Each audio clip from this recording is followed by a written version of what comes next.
Hello बच्चों। तो कैसे हैं आप सब? आई होप कि बहुत बढ़िया होंगे। चलिए आज हम लेकर के आ गए हैं मोस्ट इम्पॉर्टेंट टॉपिक में से एक है जो आपके 12th बोर्ड एग्जामिनेशन में बहुत बार पूछते रहता है और बहुत बार पूछा गया भी है। ठीक है, तो ये बहुत ही इम्पॉर्टेंट टॉपिक है। जैसा कि आपके स्क्रीन पे दिख रहा है, कार्बन प्रतिरोधक का वर्ण संकेतन, colour code of carbon register. तो चलिए इसके बारे में हम लोग जानते हैं। वीडियो के लास्ट तक बने रहिएगा और एकदम बेहतरीन तरीके से इस कलर कोड को सीख करके जाना है। तो आइए स्टार्ट करते हैं हम लोग।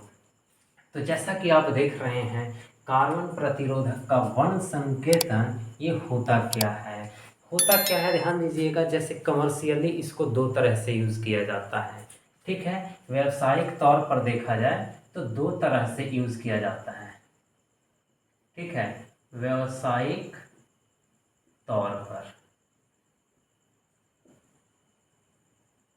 कमर्शियली कितने तरह से यूज़ किया जाता है? दो तरह से यूज़ किया जाता है। फर्स्ट है कि मिश्र धातु के रूप में इसको हम लोग यूज़ करते हैं।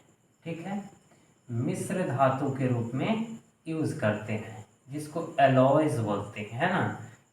एलॉयज के फॉर्म में यूज़ करते हैं। अब एलॉयज में क्या क्या आता है? तो जैसे आ जाता है मैग्नीन। क्या आता है? मैग्नीन। ठीक है, कॉन्स्टेंटन, कॉन्स्टेंटन, निक्रोम। ठीक है, ये सब जो वायर्स हैं, ये सब जो मटेरियल्स हैं, ये किस में आ जाते हैं? मिश्र धातु में आ जाते हैं। अब आप कहेंगे कि इसी वायर को हमने क्यों लिया? ठीक है, मैग्नीन का या टंगस्टन कॉन्स्टेंटन का या फिर निक्रोम वायर ही क्यों लिया गया? यह एक मिश्र धातु है और इसका जो प्रतिरोधकता होता है, क्या होता है? प्रतिरोधकता जो होता है यानी रेजिस्टिविटी, रेजिस्टिविटी जो होता है वो टेम्परेचर पे यानी ताप पर ना के बराबर डिपेंड करता है। ठीक है, अब ताप ताप का बढ़ना या घटना क्या हो जाएगा कि उसका रेजिस्टेंस में प्रभाव डालेगा, है कि नहीं? क्योंकि रेजिस्टेंस जो है यानी प्रतिरोध जो है वो किस पर डिपेंड करता है? ताप पर डिपेंड करता है, टेम्परेचर पे डिपेंड करता है।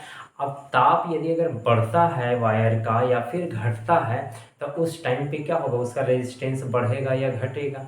ठीक है, अब प्रतिरोध के बढ़ने या घटने से उसके करंट के मेजरमेंट में क्या होगा? त्रुटि आएगी, है ना।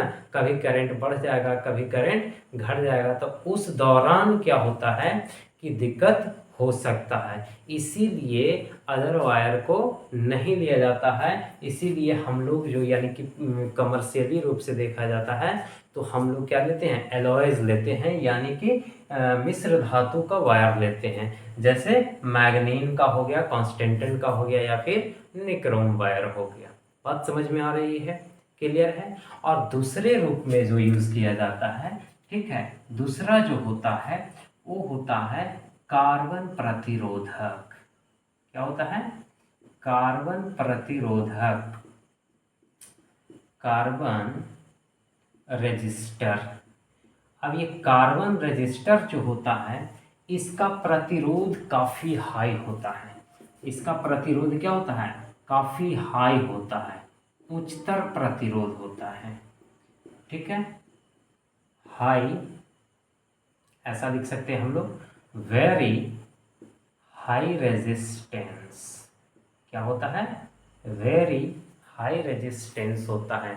अच्छा, इसके बारे में एक और बात हम आपको बता दें कि इसका जो प्रतिरोध होता है वो क्या होता है कि 1 ओम से लेकर के 100 ओम तक लगभग होता है। कितने ओम से?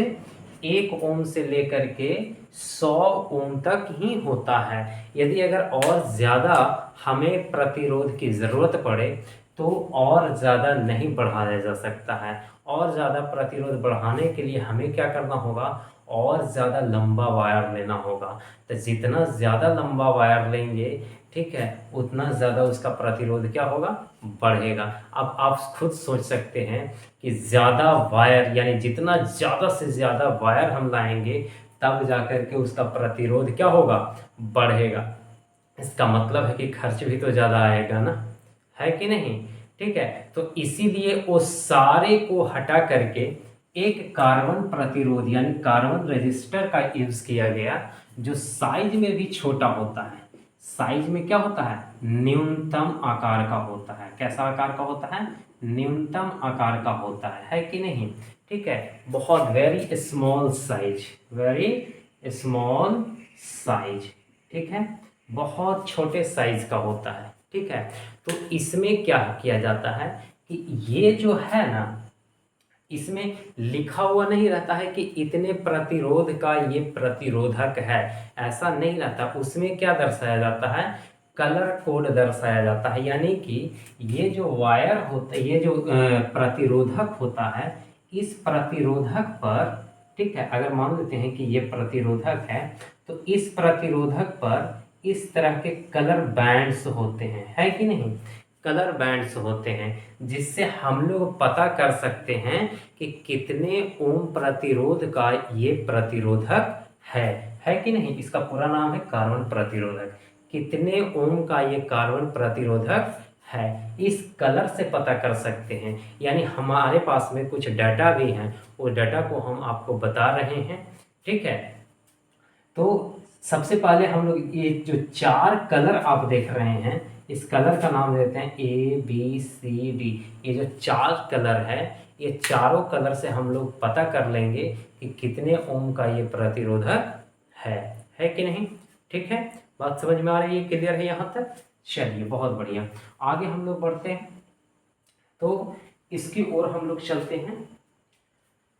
तो लिख लीजिए इतना, वीडियो को पॉज करके लिखिए, तब तक हम इसको मिटाते हैं फिर।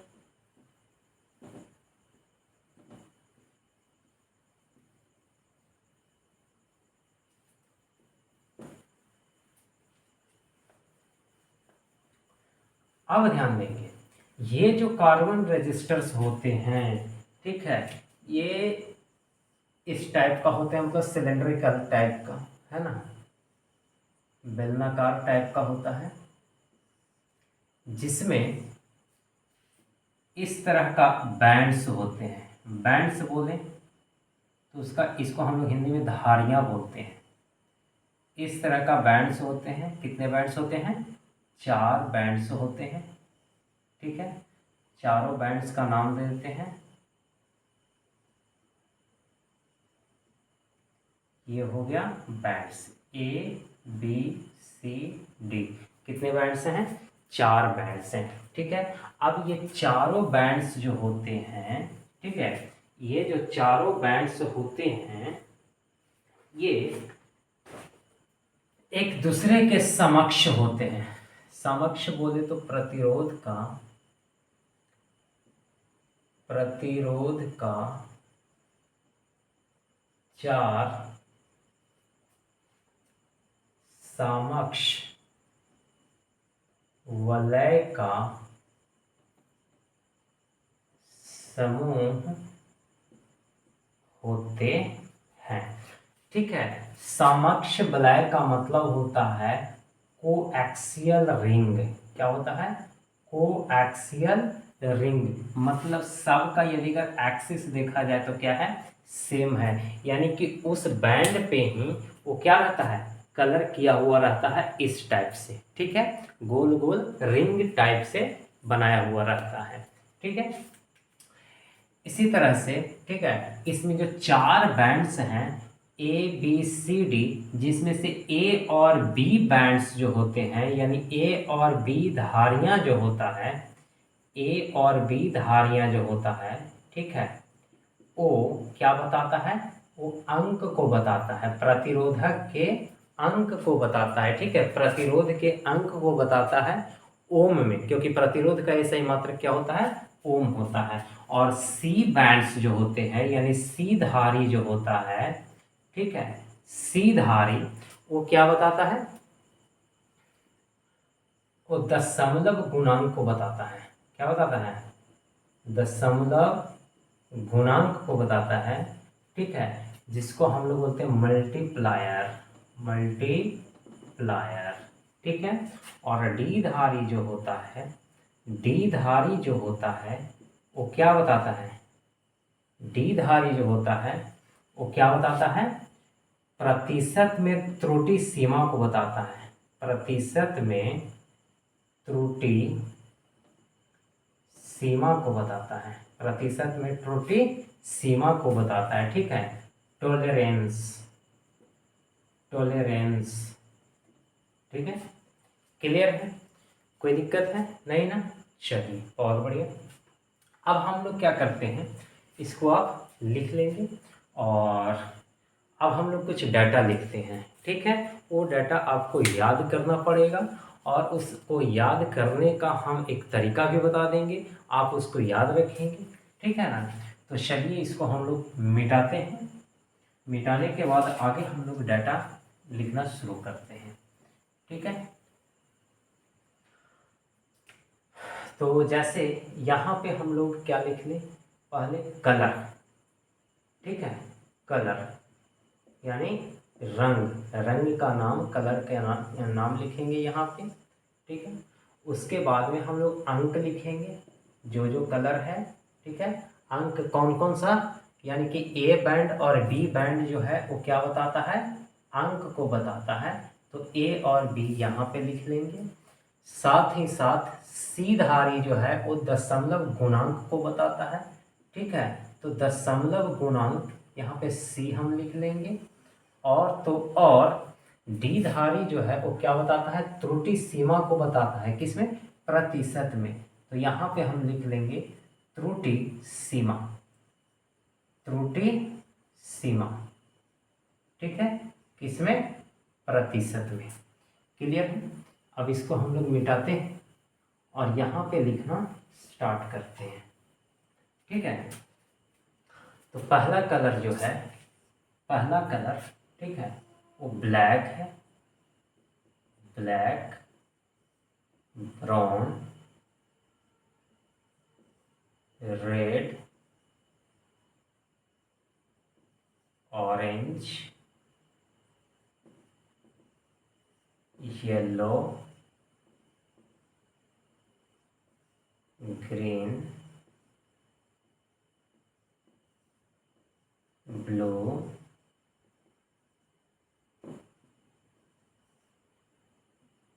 Violet, grey, white, gold, silver, और यहाँ पे हो जाएगा नो कलर, नो कलर। ठीक है, हिंदी में लिखे तो हो जाएगा ये ब्लैक यानी काला, ये हो जाएगा कथई, लाल, नारंगी, पीला, हरा, नीला, बैगनी, धूसर, उजला। ठीक है, गोल्डन, गोल्ड यानी सुनहरा, सुनहरा, और सिल्वर चांदी, चांदी या रूपहला के नाम से भी जानते हैं। और ये नो कलर यानी रंगहीन, क्या हो जाएगा, रंगहीन।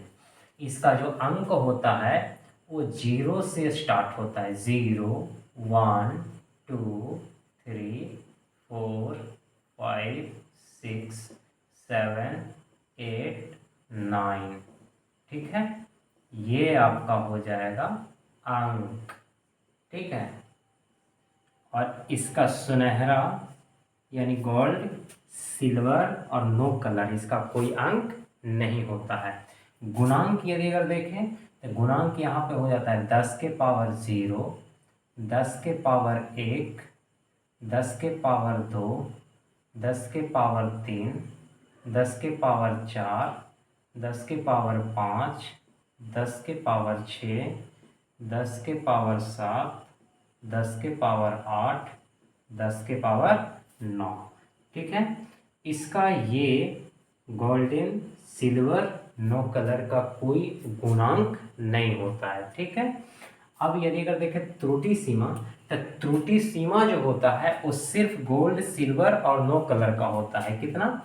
±5%, ±10% और ±20%। ठीक है, ±5% गोल्डन का त्रुटि सीमा, सिल्वर का त्रुटि सीमा ±10% और रंगहीन का त्रुटि सीमा ±20%। क्लियर है बच्चों? कोई कंफ्यूजन यहाँ तक नहीं ना? अच्छा, इसको याद रखने का एक तरीका है। याद कैसे रखेंगे? याद रखेंगे ऐसे। ठीक है, बीबी रॉय, ठीक है, एक बीबी रॉय नाम का आदमी है, of Great Britain has very good wife. ठीक है, ये याद रखना है, बीबी रॉय ऑफ ग्रेट ब्रिटेन, जो कहाँ का रहने वाला है? ग्रेट ब्रिटेन का रहने वाला है, उसकी वाइफ बहुत अच्छी है। ठीक है, ये चीज़ें याद रखना है। बी का मतलब ब्लैक, बी का मतलब ब्राउन, ब्लैक उसके बाद brown. R A means red, O means orange, Y means yellow. Clear है? ऑफ को छोड़ देना है, ऑफ को छोड़ देना है। ठीक है, ग्रेट ब्रिटेन, ग्रेट में जी आ गया, ग्रीन, बी ब्रिटेन में बी क्या? ब्लू।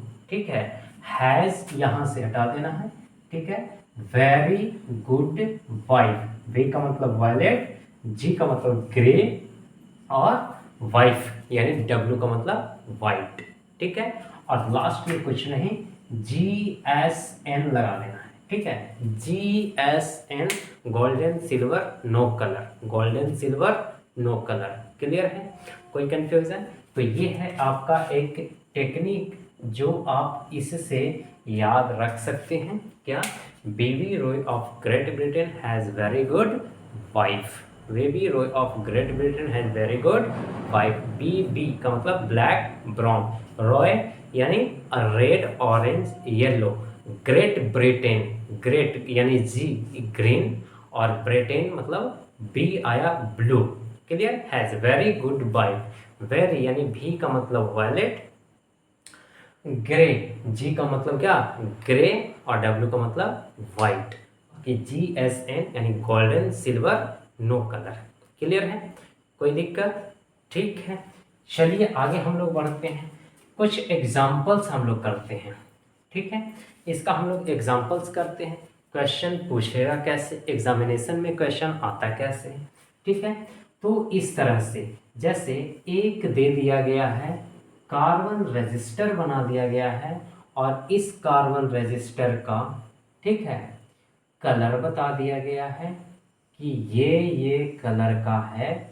अच्छा, कभी कभी आपको ये जो 4 बैंड दिख रहा है, ये कभी कभी चौथा बैंड यानी डी वाला जो बैंड होता है वो नहीं होता है। तो जब डी वाला बैंड नहीं रहेगा, ये हो गया ABCD, और डी वाला बैंड यदि अगर नहीं रहेगा, कभी कभी 3 ही बैंड होता है। ठीक है, तो डी वाला बैंड यदि अगर नहीं रहेगा, उस कंडीशन में आप नो कलर लिखेंगे। ठीक है, उस कंडीशन में क्या? नो कलर का त्रुटि सीमा देंगे। ठीक है, जैसे यहाँ पे जो कलर बताया गया है, ये बता दिया गया है नीला, लाल,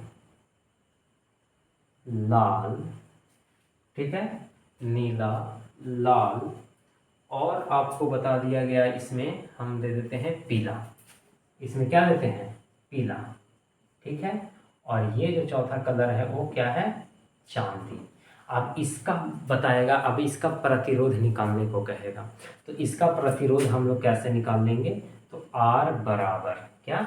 R बराबर, तो नीला और पीला, नीला और सॉरी लाल, नीला और लाल, तो नीला और लाल में हम लोग देख रहे हैं ए और बी बैंड को रिप्रेजेंट कर रहा है। कौन? नीला और लाल। तो ए और बी बैंड जो होता है वो क्या रिप्रेजेंट करता है? अंक को रिप्रेजेंट करता है। तो नीला का अंक कितना है? देखिए इसमें नीला ए बैंड है और लाल बी बैंड है, पीला सी बैंड है, चांदी आपका डी बैंड है। ठीक है, तो यहाँ पे बताएंगे कि नीला का अंक क्या है। नीला कहाँ है? यहाँ है। तो नीला का अंक कितना है? 6 है। तो यहाँ पे 6 लिख देंगे। लाल यानी बी भी क्या बताता है? अंक को बताता है। तो लाल का अंक कितना है? देखिए यहाँ पे लाल का अंक कितना है? 2 है। तो 2 लिख दिए। क्लियर है? उसके बाद हम लोग फिर गुना का साइन देंगे। किसका? गुना का साइन देंगे। अब पीला यानी पीला सी बैंड है। तो सी बैंड जो है क्या रिप्रेजेंट करता है? गुणांक को रिप्रेजेंट करता है। तो पीला का गुणांक कितना हो जाएगा? देखिए यहाँ पे पीला का गुणांक कितना है? 10 के पावर 4। तो 10 के पावर 4 लिख देंगे, यहाँ ओम देंगे और प्लस माइनस डी बैंड कितना क्या है? चांदी यानी डी बैंड त्रुटि सीमा को बताता है। यहाँ पे लिख लेंगे, ये त्रुटि सीमा को कौन बताता है? डी बैंड बताता है, लास्ट वाला जो होता है। तो चांदी का त्रुटि सीमा कितना है? तो चांदी का त्रुटि सीमा प्लस माइनस 10% है। तो यहाँ पे लिख देंगे प्लस माइनस 10%। यही आपका आंसर हो जाएगा। समझ में आया? कोई दिक्कत नहीं ना? ठीक है, तो चलिए आगे एक एग्जांपल देते हैं और। ठीक है, इसको मिटाएं। लिख लिए आप लोग? चलिए मिटाते हैं इसको। ठीक है, यहाँ पे लिखते हैं हरा, नीला। ठीक है, और आपको हम देते हैं बैगनी। यहाँ पे आपको हो जाएगा सुनहरा। बताइएगा इसका प्रतिरोध कितना होगा?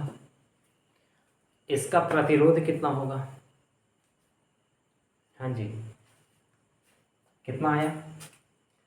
आर बराबर ए और बी बैंड अंक बताता है। तो हरा और नीला का अंक कितना है?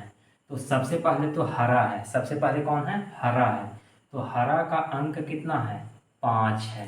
तो हरा का अंक कितना लिख देंगे? 5 लिख देंगे।